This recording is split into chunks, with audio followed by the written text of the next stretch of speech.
So after the trip to Georgia, despite the results, what's the biggest thing you guys can take away from that trip? Well, you know what? I thought we started to play some really good basketball while we were in Georgia. We had a really strong first half. I want to say versus Samford. What we got to learn to do is carry things over from there. You know, make sure that we come out with the same intensity for two halves. What's perhaps the biggest strength you guys have a couple games into the season now? Well, right now I think we're showing that, you know, we have a number of people who can step up for us, so we're still trying to really identify who the go-to person is. But we've had a number of people have, you know, high 17, 18, 20-point games. So I think we're showing that when we put things together, we have people who can step up and do the scoring for us, but we just have to have a game where all three parts are working together. Moving on to Syracuse, what have you seen from them and how do you guys match up with Syracuse? Well, you know what, just what I can tell on film, you know what, they're a really aggressive team. They're a team that plays a 2-3 zone. They have a lot of different presses and little wrinkles that they do out of their zone. But I think it'll be a good matchup for us. We've been playing against a lot of zones, so I think we'll be prepared in terms of what we'll need to try to execute to take advantage of some of our strengths, you know, going into the game. So we'll just see how everything comes out. Talking about offensively getting a couple scores consistently.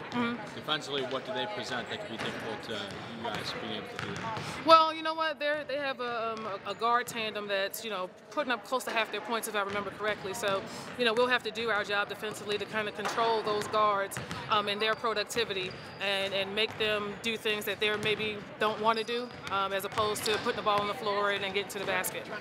Lindsay and Sierra have been the main scorers for the team. Not a secret, especially for Syracuse. They're probably keying in on those two players. So how are you going to be able to get someone else or a couple other players involved schematically on offense? Well, you know what? Our offense isn't predicated on one or two people scoring. It's a wide open offense in terms of motion. A number of people have opportunities. It's just the point of them getting to their sweet spots and looking to be aggressive and assertive to get their scoring opportunities. But, you know, like I said before earlier, we have a number of kids who've shown that they can get, you know, 17 to 20 points. So we just need to gain multiple games where more than one of them are functioning at a high level.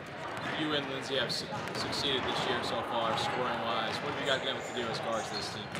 I mean, we both can attack the basket, and I think pushing in transition and attacking the basket, that's what we're both good at. And I mean, if the opportunity is there, I think we've taken it, and that's really worked out for us. For Lindsay, she missed a year as you did, but hers was because of injury. What have you seen in terms of her work ethic and hard work to get back in the court and succeed at a high level? You can definitely see that she worked really hard in the off-season to get back to where she is now, and I think she actually has grown more and matured more as a player. Even though she's a freshman on the court, I think that experience of watching the game and getting to know it, it's kind of an advantage for her being a point guard. And working directly with her as one of the other guards, on the court, what type of leadership does she bring and how does she excel as a leader? A lot of vocal leadership, making sure we know what defense we're in, making sure everybody knows what offense we're in. She's really good at that, and just calming people down in certain situations too. And moving forward after the trip to Georgia, how are you guys mindset-wise heading to Syracuse, a tough road test? We're committed as a team to each other, and we're just going to keep moving forward, and we're going to get better every day, and it's a fresh start, and we're going to do what we have to do. What is your biggest takeaway from the trip to Georgia? I mean, we just have to learn how to close out games. We need to take what we did in the first half and bring it to the second half so we can finish off strong.